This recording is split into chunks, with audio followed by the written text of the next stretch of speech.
Weather Battle Analytics, meteorologist Joe Bastardi, whether or not. This whether or not is the why behind the what on hurricanes. All right. And you know what's going to happen, especially with the political climate the way it is today, that every hurricane, every storm is going to be portrayed as a sign of an apocalypse coming. But the question is, has the apocalypse already come? And if it has come, we're talking about monster hurricanes, monster storms. Why, why is anything that happens going forward anything that shouldn't happen? Okay, so what I have here in the northeastern part of the United States, I list the years 1938, already probably the worst case scenario, 186-mile-an-hour wind gusts at Blue Hill, Massachusetts, 2 billion board feet, 2 billion cubic cubic feet, blown down from trees, and they were still cutting wood from the 38 hurricane in 1947 at the New England lumber mills. Now, in New York City, 1821 is the worst storm to hit up there, is a Category 3, but the track of that storm was such that it wasn't the prime track for New York. Here's the 38 hurricane, here's 1821. So what I'm saying is that if there were a hurricane of the 1821 strength hitting like this, that would be absolutely devastating in New York City. Now, why can't that happen? If we know that there's been a storm that strong that far north, okay, there's 38 again, and let me see if I could, right? Why can't we get one to come in here? Or a Sandy-like storm that comes in just south of the mouth of the Delaware Bay, even stronger, right? There's Sandy coming in south of the mouth of the Delaware Bay, or actually north over Atlantic City. But what if a Sandy-like storm came in at the Delmarva Peninsula, and what's to prevent it from being a Cat 2 or 3, right? If we get a Cat 1 at the end of October, you can certainly have a September storm that strong. That would shove water right up the Delaware Bay, even as probably heavy rainwater draining in from the Delaware River Basin. And you put the ports of Philadelphia and Wilmington underwater as well as Atlantic City. Remember, Atlantic City with Sandy, the storm came over them from the east. It did not hit from the southeast with the surge in front of them. The big surge was up further north on the coast. The 1933 hurricane is the, already we have a benchmark storm for Norfolk all the way up the Chesapeake Bay, but it hit as a Category 2. If it hits as a 3 or 4, could be worse. My point is this: we've seen these powerful storms this far north. There's nothing to prevent the intersection of a powerful storm with the track. In other words, you can have these tracks and have a storm a Category or 2 higher, and it's not from CO2. In fact, you got to ask yourself why it hasn't happened instead of why it will happen. In the southeastern part of the United States, we're going to look at the Outer Banks here. We'll look at Wilmington, Charleston, Savannah, and then spread on down the coast. So I'll talk about each of these. This is 2003 Isabel, which is about as bad a case as you can get, except that the storm weakened coming ashore is only a Category 2. You get a Category 3 or 4 storm. Remember, Florence weakened too. Coming in there from that angle, it would do untold damage. Again, why can't that happen? How about Hazel, Category 4 at Myrtle Beach? Why can't you get a Category 5? Seriously. I mean, if you got a Category 4, April 15th, 1954, excuse me, October 15th. October 15th, well, you had it in April. That would, okay, that would, if I had a Category 4 hurricane hit in April, I'd be saying, okay, well, maybe there's something to this stuff.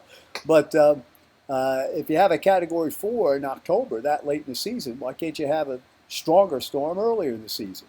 You go deep into a Category 4 coming into Charleston, but it went just north of Charleston, sort of like Sandy in Atlantic City.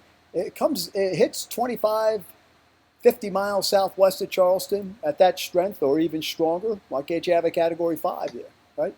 So if it hits at that strength, it's even a worse storm. This is the Savannah hurricane, 1947. This is the one that they claim there was a big blocking high over the northeast, and that's why the hurricane came back to the west over here. But what happened was they seeded the storm when it was out here to turn back west. I went and looked at the I went and looked at the reanalysis of the pattern. And it wasn't because they seeded the storm. But the point is, I guess it was a Category 2 hurricane that got to Savannah from the east.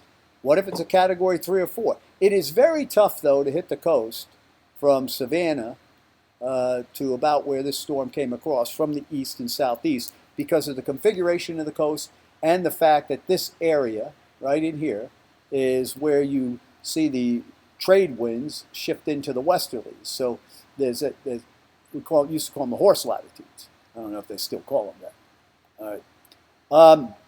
Here's Dora, 1964, going ashore northeast Florida. The storm weakened just before landfall. And again, if you had come as a Category 3 or 4 right into the northeast coast, the only hurricane to hit the old coast of Florida, that's the St. Augustine area, from the east, right? They get them coming from the south, but not from the east. Here's Matthew, and if Matthew had been 25 to 50 miles further west, it would have been the disaster on the central Florida coast. When it missed this bend in here, it had to stay offshore because of frictional effects and the collapse of the ridge to the north east of it. Now, as far as South Florida goes, there are just so many storms over the years that have hit South Florida. I just want to show you an example. The last major, I believe, to hit was 1992 from the east. But back in the 1940s, look what happened down there. So if you see a monster hurricane, another Andrew coming in South Florida, why not? In fact, when you look at Irma, Irma weakened, right, compared to Donna. Remember, Donna came in as a full-fledged 4 all the way up to Naples, right? So these storms, we've actually been blessed that we haven't had the kind of storms we've had. Here's the 1921 Tampa hurricane. Now, this is the only case that Tampa's ever been hit by a major hurricane. They have to come fast. They have to come from the southwest. This was in October.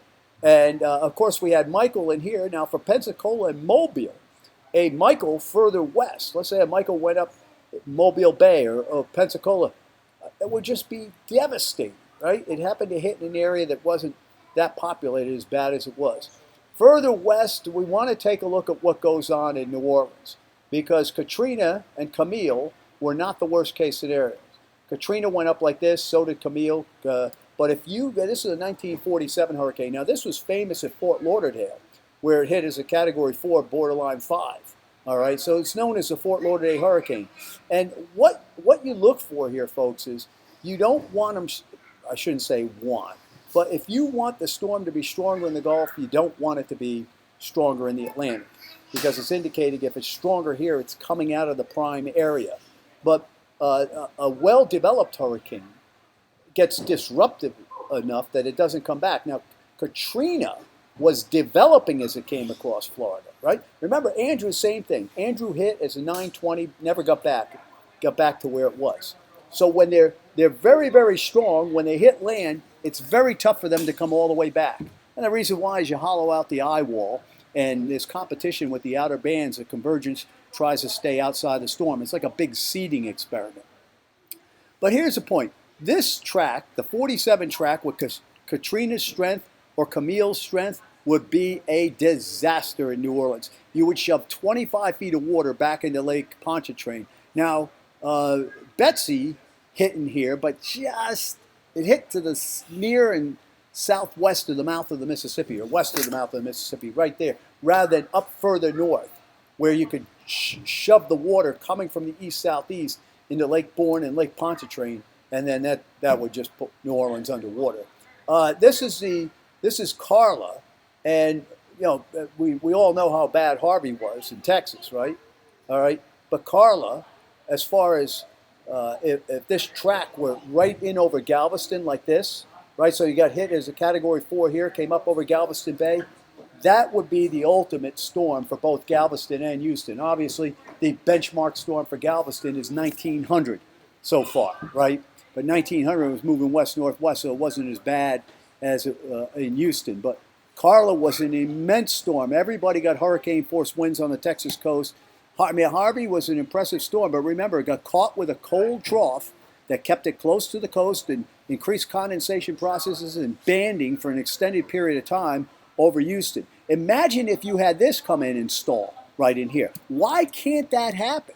You understand what I'm saying? If it happens, it shouldn't be like, oh my gosh, that's CO2. It's because, why hasn't it happened, right? When you look at all this, there's Celia, 1970, came in from the east-southeast in Corpus, but it went just north of Corpus. So at Aransas Pass, had a wind gust of 161. If it came in just south of Corpus, it's like having a storm hit Norfolk with that coming from the east-southeast, and that you get a lot of military presence around Corpus Christi. It would have been a really big problem. A benchmark storm, 1967, Beulah, and the hit at Laguna Madre and came up through the Rio Grande Valley. Fortunately, Beulah weakened just before it came ashore, and that's something that we have to realize. That we saw Michael intensify coming to shore, but that has been a rarity. And indeed, if you were watching us on Weather Bell before, we were saying that the storm was going to deepen right till landfall because of the pattern that was in. So what I'm trying to show you here is sort of a preemptive shot on the hurricane season, because you know what's going to happen in the political climate today and again tomorrow with these things. So anyway, that's what we've got for whether or not. I hope this is informative. I would advise everybody to go take a look at these things and go read about hurricanes so that you arm yourself with an armor that can resist some of the things that you hear being talked about in the press and from other sources. That's it for now. Enjoy the weather. It's the only weather you got.